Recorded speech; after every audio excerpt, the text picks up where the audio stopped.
हाँ, धारयति इति धर्म। आइए आज इस पर हम चर्चा करेंगे। धारयति इति धर्म हमारे वेदों का एक जो है मंत्र है, और जिसका अर्थ होता है जो धारण किया है वह धर्म है।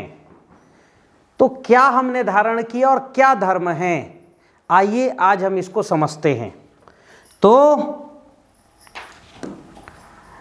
कि क्या धारण किया है, इस प्रकृति में हर जीव है जिन्होंने जो है ये अष्टांगिक मार्ग को धारण किया है। यम, नियम, आहार, विहार, प्रत्याहार, ध्यान, धारणा और समाधि। यम मतलब है क्या खाना।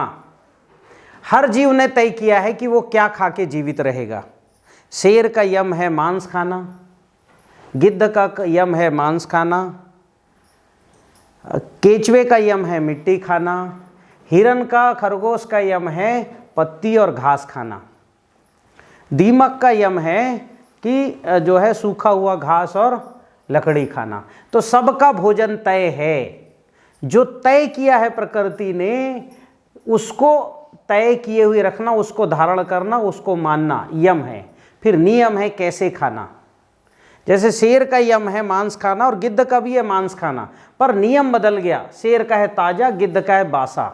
दरअसल ये ताजा और जो बासा है ये उनके जीवाणु खाने के लिए। इस प्रकृति में हर जीव जीवाणु खाकर जीवित रहता है। जीवाणु से ही प्रोटीन और जीवाणु से ही जो है ग्लूकोज यानी ऊर्जा लेता है। जीवाणुओं से ही zinc, iron, calcium, magnesium, phosphorus, potassium लेता है। तो जो है ये कैसे खाना तय करता है कि उनको कौन सा जीवाणु से ऊर्जा लेनी है, अणु लेना है, कौन से जीवाणु से अणु लेना है। ये जो है अणु और जीवाणुओं की श्रृंखला, हमें कौन सा अणु यानी क्या खाना अणु है, और इस अणु को किस जीवाणु के थ्रू खाना है, ये नियम है। क्या खाना यानी कौन सा अणु खाना यम है, और इस अणु को कौन से जीवाणु के थ्रू खाना, ये नियम है। ठीक है, कैसे खाना। फिर आहार।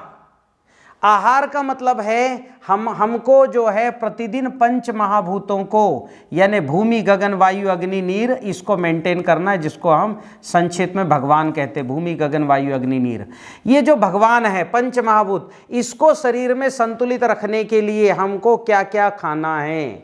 हमें रोज भूमि तत्व यानी हमें भूमि तत्व यानी रूप, गगन तत्व यानी रंग, वायु तत्व यानी जो है प्राण, ये हमें कितनी जरूरत है। जल तत्व यानी जो है जीवन, इसकी हमें कितनी जरूरत है। अग्नि तत्व यानी स्फूर्ति, हमको इसकी कितनी जरूरत है। इस जरूरत को पूर्ति करने का नाम आहार है। आपको क्या खाना, पंच महाभूतों में किस महाभूत को खाना है और किसे कम करना है, इसका नाम आहार है। आहार मतलब केवल खाना खाना नहीं होता है या पानी पीना नहीं होता है। हम भोजन से ज़्यादा जो है पानी पीते और पानी से ज़्यादा श्वास लेते हैं रोज। तो हवा खाना ये हमारी जो है रोज की सबसे बड़ी ज़रूरत है। तो इसकी पूर्ति हम रोज करते, पूरे समय हम श्वास लेते रहते हैं। तो ये आहार है। फिर है विहार। हमने जो खाया है, जो पंच महाभूत हमने ग्रहण किया है, उसको पचाना और पचा करके ऊर्जा में बदलना, ये है विहार। इसके लिए चिड़िया फुदकती है। ठीक है, गाय के बच्चे जो हैं जोर जोर से उछल उछल के दौड़ते हैं। शेर सोता है, केचुआ ऊपर से नीचे होता है, ये विहार के लिए। नीचे से ऊपर, ऊपर से नीचे। अगर ऐसे फ्लैट चलेगा तो केचुआ मर जाएगा, उसके पेट में जो खाया वो पचेगा ही नहीं। केचुआ यानी जो जिसको एंडोजेइक अर्थवर्म बोलते हैं, अर्थवर्म। तो सबका जो है तय है क्या करेंगे। केचुआ ऊपर से नीचे होता है, चिड़िया फुदकती है, शेर सोता है। तो शेर का सोना उसका विहार का हिस्सा है। वो सोएगा तो ही वो पचेगा, नहीं तो नहीं पचेगा। तो क्या होता है, पचाना यानी खाने से ज़्यादा महत्वपूर्ण है पचाना, यानी उसको जो भोजन आपने लिया, पंच महाभूत लिया, उसको ऊर्जा में बदलना। फिर है प्रत्याहार। ये जो आपने ऊर्जा में बदल लिया है उसको कोशिका तक भेजना। हमारे शरीर में रोज 14 लाख कोशिकाएं निर्मित होती हैं और ये कोशिकाएं अगले 20-22 दिन तक जीवित रहती है। उनको लगातार जो है हमें ऊर्जा देनी पड़ती है। हमारी कोशिकाएं पोषक तत्वों को ऊर्जा के रूप में ग्रहण करती हैं। तो ऊर्जा हर जो है कोशिका तक पहुंचाना प्रत्याहार है। इससे हमारे सारे अंग जीवित रहते हैं, स्वस्थ रहते हैं। प्रत्याहार और हर अंगों का आहार। तो प्रत्याहार। फिर है ध्यान। हमारे हर अंग जो है स्वस्थ हो गए, जीवित हो गए, तब हमें केंद्र की ओर, अंदर की ओर यात्रा करना है, क्योंकि जीवन अंदर से बाहर की ओर आती है। हमें जो है हमारे जीवन को सुरक्षित रखना है, हमें अंदर की ओर यात्रा करनी पड़ेगी। जैसे हम अंदर की ओर यात्रा करेंगे, हमें ऊर्जा, मतलब पहले अणु मिलेगा, फिर ऊर्जा, फिर और सूक्ष्म ऊर्जा, अति सूक्ष्म ऊर्जा, और ऐसे मिलते जाएगा। और हर स्टेज में बहुत ज़्यादा एनर्जी मिलेगी। जितनी एनर्जी जीवाणु में, उससे कई गुना एनर्जी अणु में है, उससे कई गुना एनर्जी जो है थोड़ी स्थूल ऊर्जा में है, फिर उससे कम स्थूल ऊर्जा, फिर सूक्ष्म ऊर्जा, अति सूक्ष्म ऊर्जा, ऐसे अलग अलग केंद्र हैं ऊर्जा के।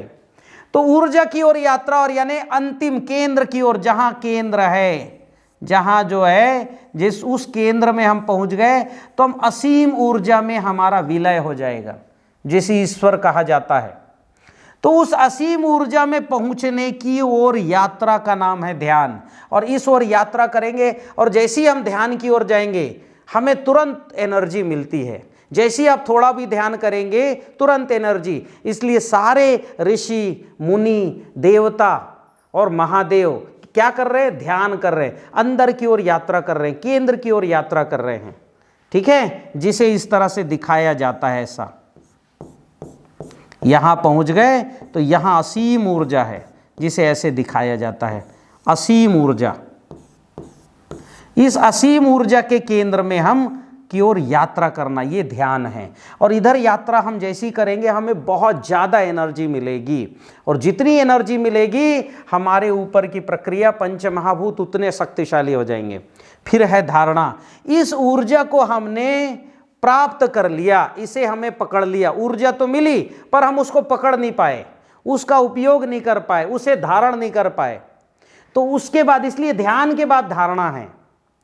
ठीक है, हमें उस ऊर्जा को प्राप्त करना। हम पहले ध्यान करते, जैसे स्नान करना है तो हम पानी का ध्यान करेंगे, स्नान का, फिर पानी को हमने जो है, हमें प्यास लगती है तो हम पानी का पहले ध्यान करते हैं, फिर उसे धारण, उसे पीते हैं। पहले पीते हैं बाद में ध्यान करते, ऐसा नहीं होता। तो पहले ध्यान है, फिर धारणा है, और फिर जो है समाधि है। मतलब हमने जो ऊर्जा को प्राप्त किया है उसको डीएनए में सुरक्षित कर लेना। मतलब हमने मान लो जो है अष्ट सिद्धियां हमने प्राप्त की है, तो उन अष्ट सिद्धियों की टेक्नोलॉजी को डीएनए में ले जाके सुरक्षित कर लेना, ये है समाधि। समाधि यानी मर जाना नहीं होता। समाधि का एक जो अंग्रेजी फॉर्म डार्मेंसी भी है, वो छोटा सा उसका स्टेज है। जैसे क्या होता है, बर्फ में रहने वाली जो मादा भालू है, उसकी गर्भावस्था अगर यदि 3 महीने की है तो वो खुद तो जो है डार्मेंसी में जाती है। अगले 6 महीने जब बर्फ पड़ता है तो खुद तो डार्मेंसी में चली जाती है, अपने गर्भ में पलने वाले बच्चे को भी डार्मेंसी में ले जा लेती है। और 6 महीने बाद जब बर्फ के पहाड़ से बर्फ पिघलती है और जब वो जो है भालू बाहर निकलता है, मादा भालू, तब उसकी जो है जीवन शुरू होता है, तब उसके गर्भ के बच्चे का भी जीवन शुरू होता है।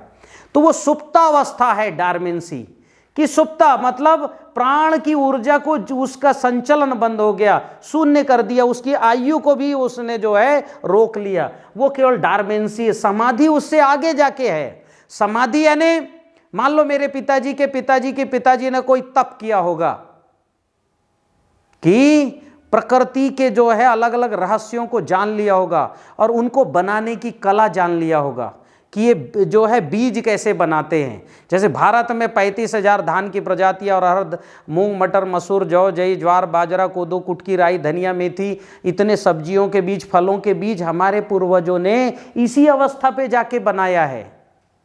पंच महाभूत और मन बुद्धि को एक आकार दिया और एक नया जीन्स प्रकट किया। अन्यथा ये जो है दुनिया के दूसरे जंगलों में, पश्चिम के जंगलों में भी प्रकट हो गए होते ये बीज। ये प्रकट नहीं हुए, इनको इस अवस्था में जाके हमारे पूर्वजों ने ये बीज बनाया है। इसलिए और ये बीज बनाने में भगवान परशुराम का भी योगदान है। जो परशुराम गीता जिन्होंने पुस्तक लिखी उसमें बीजों का वर्णन है क्योंकि भगवान परशुराम जो है इस अवस्था में जाके बीज बनाने की प्रक्रिया जानते थे। तो इसका मतलब ये जो जीवन ऊर्जा, यम नियम आहार विहार प्रत्याहार ध्यान धारणा, इनको जा करके और मन बुद्धि से इस पंच महाभूतों की ऊर्जा को आकार देके एक नया जीन्स बनाना, ये कहलाता है समाधि। और इस अवस्था में जाने की, यानी हमने जो भी सीखा है उसको डीएनए के अंदर डिकोड कर देना, ये कहलाता है समाधि। ठीक है, तो यम नियम आहार विहार प्रत्याहार ध्यान धारणा समाधि, ये हमने धारण किया है। और हर जीव का ये तय है, वो क्या खाएगा, कैसे खाएगा, कितना खाएगा, ठीक है, कैसे पचाएगा, कैसे रहेगा, ये हर जीव का तय है। इसको ही कहा गया है जो है धारणा। आपने क्या धारण किया है, थोड़ा सा इस धारणा को और बताएंगे। हमारा शरीर पंच महाभूत, मन बुद्धि और अहंकार यानी भगवान कृष्ण ने कहा मेरा आकार, मेरे डीएनए से प्रकृति बनी है। भगवान कृष्ण ने कहा ना, भूमि रापो नलो वायु खम मनोबुद्धि रेवच अहंकारः इति में भिन्ना प्रकृति स्थिता। ये अहंकार ऐसा है, इसको आधुनिक जो है गीता प्रेस ने, या जो है गीता के जो भाषांतर रूपांतर कर रहे हैं, उन्होंने इसको अहंकार कर दिया है। जबकि अहम यानी मेरा आकार, इससे कहा है कि ये पूरी प्रकृति बनी है। पंच महाभूत मन बुद्धि और ईश्वर ने कहा मेरे डीएनए से प्रकृति बनी है। तो ये 8 चीजों से प्रकृति बनी है, इसको थोड़ा समझना पड़ेगा तो धारणा और समझ में आएगी। ये जो भूमि है, ये हमारी हड्डियां मतलब ऊतक है, जिससे हमारा रस रक्त मतलब मांस अस्थि मज्जा मेदा और वीर्य बनता है। ये जो है ये भूमि तत्व, ये माता तत्व है जो भौतिक रूप में हमारा शरीर बनाती है। ठीक है, जैसे गर्भ की अवस्था में एक माता जो भी खाना खाती है, पानी पीती है, जो भी सोचती है, वो एनर्जी के रूप में बदलती है और माता के नाभि से गर्भनाल होते हुए बच्चे के गर्भनाल में जाके या नाभि में जाके फिर वो भौतिक स्वरूप में आती है। तो ये जो भूमि है जो सूक्ष्म में आके फिर भौतिक स्वरूप देती है, इसलिए हम इसको माता कहते हैं, क्योंकि ये हमें बनाती है, हमें बढ़ाती है, पालती है। तो ये भूमि, फिर गगन पिता है। ठीक है, ये केवल गगन यानी 3 ऊर्जा है, शैलपुत्री, ब्रह्मचारिणी और चंद्रघंटा। तो ये पिता तत्व का निर्माण करती है, पहला तत्व है। फिर वायु प्राण है, ये जीवन देती है। ठीक है, मतलब वायु प्राण है, प्राण ऊर्जा देती है हर हमारे कोशिका को। अग्नि स्फूर्ति है, हमें चलना फिरना, दौड़ना, भागना, बोलना, चालना, ये अग्नि ऊर्जा के कारण संभव होता है। जिसकी अग्नि कम हो जाती है उसका दौड़ना, चलना, बोलना, आंखें खोलना सब बंद हो जाता है। ठीक है, फिर नीर, ये जीवन देती है, यानी पूर्णता देती है, कंप्लीट पूर्ण जीवन करती है, हर कोशिका को जीवन देती है। मन जो है ये सत्य है, सत्य यानी जो स्थिर है, जो सत्य है, जो है जिसकी एक गति है, जो इकोलॉजी के हिसाब से चलती है। मन को सत्य कहा है, जैसे भूमि को माता का है, गगन को पिता का है, वैसे मन जो है ये सत्य है। बुद्धि चित्त है, ये स्थिर है, मतलब मन तो जहां तहां घूमेगी पर उसकी बुद्धि उसके अंदर हमेशा स्थिर रहेगी। बुद्धि तो मन के साथ ही यात्रा करती है पर एक केंद्र में रहती है। जैसे सूर्य केंद्र में और सारे ग्रह चक्कर लगा रहे हैं, वैसे हमारी बुद्धि स्थिर है, चित्त है, और इसलिए आगे चल के जब ये जो है ऊर्जा की ओर यात्रा करते तो स्थित प्रज्ञ हो जाती है। इसको हमारे पूर्वजों ने कहा स्थित प्रज्ञ कहा। फिर उसके बाद अहंकार। आप डीएनए लेवल में जब मन बुद्धि जाके सत्य और चित्त और ये सब चीज़ रहेगा तो अपने आप हमारा डीएनए आनंद में आ जाएगा। हमारा जो डीएनए है सूक्ष्म, जिससे वीर्य बनता है, हमारे शरीर में जो है शुक्र पूरे शरीर में निर्माण होते रहता है। तो हमारा एक एक कोशिका और उसके अंदर का डीएनए को जब पूरा भोजन मिलेगा तो वो स्वाभाविक है, और उसके पास मन और बुद्धि होगी हमारे कोशिका के पास, तो अपने आप वो आनंद में रहेगा। हमारी एक एक कोशिका आनंद में रहेगी, हाथ पैर आँख कान नाक ये आनंद में रहेंगे, और ये शरीर आनंद में रहेगा तो हम खुद, हमारा जीवन आनंदमय हो जाएगा। तो इस तरह सत्य चित्त और आनंद कहा है। तो ये पंच महाभूत और इसका सत्य चित्त आनंद, ये जो है इसको धारण करना है, और हमको जब ये आनंद प्राप्त कर लेंगे तब हमारा जीवन पूर्ण होता है। ठीक है, और पूरी आयु भी पूरी होती है। अब हमारे जीवन के पूर्ण करने में ये जो 7 चीजें मैंने जो बताई, भूमि गगन वायु अग्नि नीर, इसको जो ऊर्जा मिलती है वो सप्त चक्रों से मिलती है। सबसे नीचे मूलाधार चक्र है, कमर के जस्ट ऊपर में, फिर उसके 2 अंगुल नीचे स्वादिष्ठान चक्र है जो प्रजनन के काम आती। मूलाधार चक्र यानी खून बनाती है, खाना पीना सोना जागना, ये काम ये चक्र करती है। फिर स्वादिष्ठान चक्र आकाश तत्व की निर्मिति करती है और शुक्र बनाती है, ठीक है। फिर मणिपुर चक्र, उसके ऊपर हम आएंगे तो मणिपुर चक्र क्या है, इससे 72,000 नाड़ियाँ निकली होती हैं। हमारे शरीर में जो आकाश तत्व की निर्मिति होके 72,000 खून की सिराएं जो है हर कोशिका तक खून भेजने की नाड़ियाँ बनाती है मणिपुर चक्र। फिर अनाहत चक्र क्या करती है कि ये जो है हमारे खून का वहाँ तक स्पंदन भेजती है, खून के साथ पूरी प्राण ऊर्जा भेजती है, वायु भेजती है, प्राण ऊर्जा को भेजती है खून के साथ।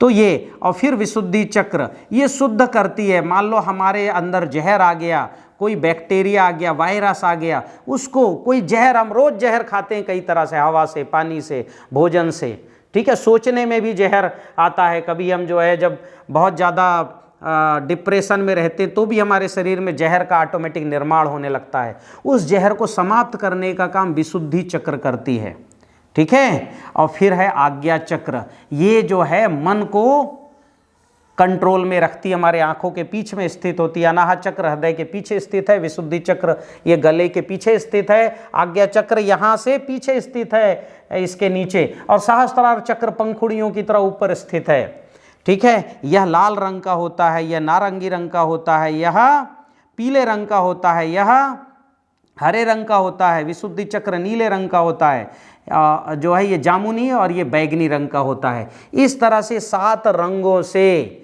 ये 7 चक्र जो हैं कि 7 रंग हैं। ये रंग 7 रंग जो हैं ये अलग अलग ऊर्जा, जैसे जो लाल रंग है वो क्या देता है, फास्फोरस, पोटेशियम, जिंक, मैग्नीशियम जैसे तत्व देता है। जो उसके ऊपर से जो है नारंगी रंग, पीला रंग, जो नीला रंग है, जो हरा रंग है वो सोडियम, कैल्शियम, मैग्नीशियम, जो है जो नीला रंग है वो इसके अलावा और दूसरे तत्व हैं, आयरन है ना, निकल है, बोरान है, ऐसे तत्व देती है।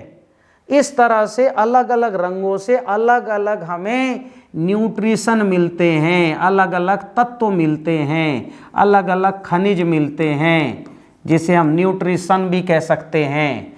फिर ये जो है 7 जो हैं, फिर गंध भी, अभी केवल हम 2 गंध को जानते, जो है खराब और अच्छा, सुगंध और दुर्गंध। दुर्गंध जो है वो निगेटिव एनर्जी, निगेटिव इकोलॉजी, सांप बिच्छू केकड़े मक्खी मच्छर ये पैदा करती है, और सुगंध अच्छे जीवों को पैदा करती है। इसलिए हमारे ग्रंथों में स्पष्ट कहा गया सुगंधिम पुष्टिवर्धनम, सुगंध होगा तो हमारा स्वास्थ्य बनेगा, दुर्गंध होगा तो स्वास्थ्य खराब होगा। तो सुगंधिम पुष्टिवर्धनम। फिर 7 स्वर हैं हमारे, जो हमारा शरीर स्वर को और रंग को और स्वर को तेजी से ग्रहण करता है, क्योंकि इनकी ये जो है ना ऐसे होते हैं, ये ऐसे चलते हैं, इनको इलेक्ट्रोमैग्नेटिक वेव्स कहा गया। ये चंद्र घंटा, हमारे पूर्वजों ने इसका नाम दिया था चंद्र घंटा। आधुनिक विज्ञान ने इसको इलेक्ट्रोमैग्नेटिक वेव्स कहा है। वेव्स कहा है, तो इलेक्ट्रोमैग्नेटिक वेव्स, इसको चंद्र घंटा, हमारे पूर्वजों ने कितना सही नाम दिया था, चंद्र घंटा। जो चंद्रमा की तरह है, जो किसी से टकराएगी तो घंटा या घंटी बजाएगी, नाद उत्पन्न करेगी, चंद्र घंटा।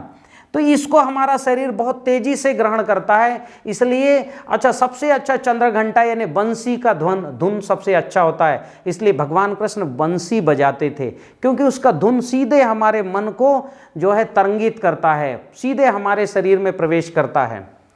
फिर है स्पर्श से भी, और फिर रूप भी है। अलग अलग रूपों जो है, ये जो अलग अलग जो स्वरूप हैं उससे अलग अलग देव, दानव, मानव, राक्षस जो है, गंधर्व, नाग और प्रेत, ऐसे जो अलग अलग जीव पैदा। प्रेत यानी कोई भूत प्रेत नहीं होता है, जो है एक जीव होता है, सूक्ष्म जीव। इसको जो वैसे इसको भूत ही लिखना चाहिए, ठीक है। और भूत भी एक जीव होते हैं, ये सबसे सूक्ष्म जीव होता है। भगवान कृष्ण ने भूत यानी इसको जीव कहना चाहिए।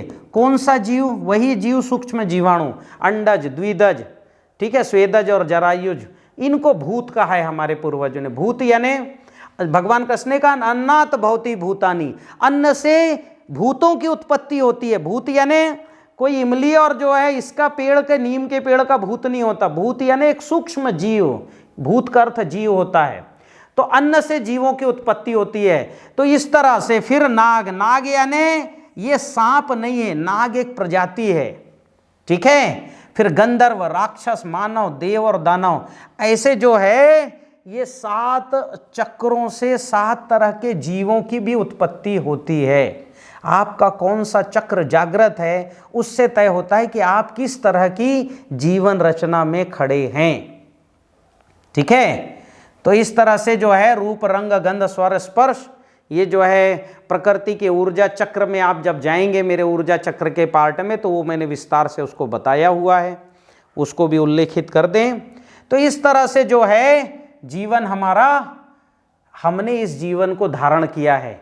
जो हमने यम, नियम, आहार, विहार, प्रत्याहार, ध्यान, धारणा, समाधि है, यही यम यानी क्या खाना, नियम यानी कैसे खाना, आहार मतलब पंच महाभूतों में किसको कितना ग्रहण करना।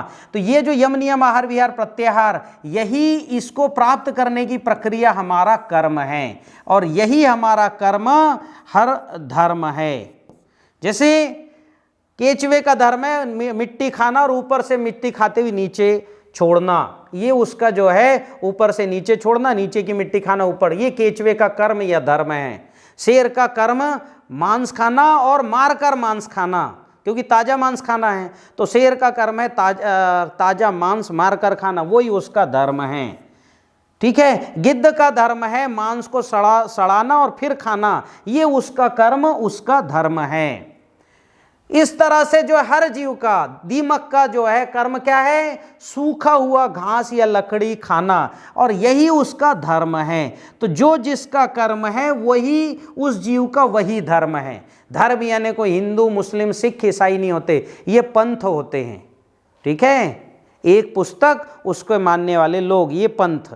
जैसे शैव एक पुस्तक है, उसको मानने वाले शैव कहलाए। वैष्णव एक पुस्तक है, उसको मानने वाले वैष्णव कहलाए। वैसी ये जो है कुरान है, उसको मानने वाले मुस्लिम कहलाए।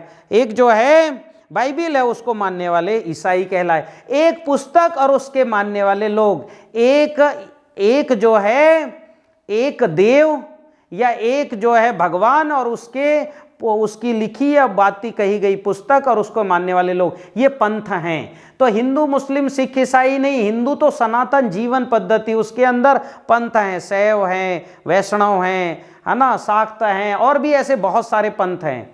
तो ये जो है पंथ अलग होता है धर्म। धर्म यानी जो आप प्रकृति ने तय किया है और जिसको आपने जीवन जीने के लिए धारण किया है, वो धर्म है। और इसीलिए कहा गया धर्मो रक्षति रक्षिता, यानी आप अपने धर्म की रक्षा करो। यानी आपको क्या खाना है, कैसे खाना है, कैसे रहना है, इसको यदि आप रक्षा करोगे, क्या खाना कैसे खाना, तो ये क्या खाना कैसे खाना आपकी रक्षा करेगा। केचुआ जो है मिट्टी खाएगा, ऊपर की मिट्टी खाएगा, नीचे छोड़ेगा, नीचे की मिट्टी खाएगा, ऊपर छोड़ेगा। तो केचुआ अपने धर्म की रक्षा करेगा तो उसका जीवन उसकी रक्षा करेगा। नहीं तो केचुआ ऊपर ऊपर खाए पत्ती तो उसको चींटी खा जाएगी, उसको मेंढक निकल जाएगा, उसको सूअर खा जाएगा उस केचुए को, ठीक है।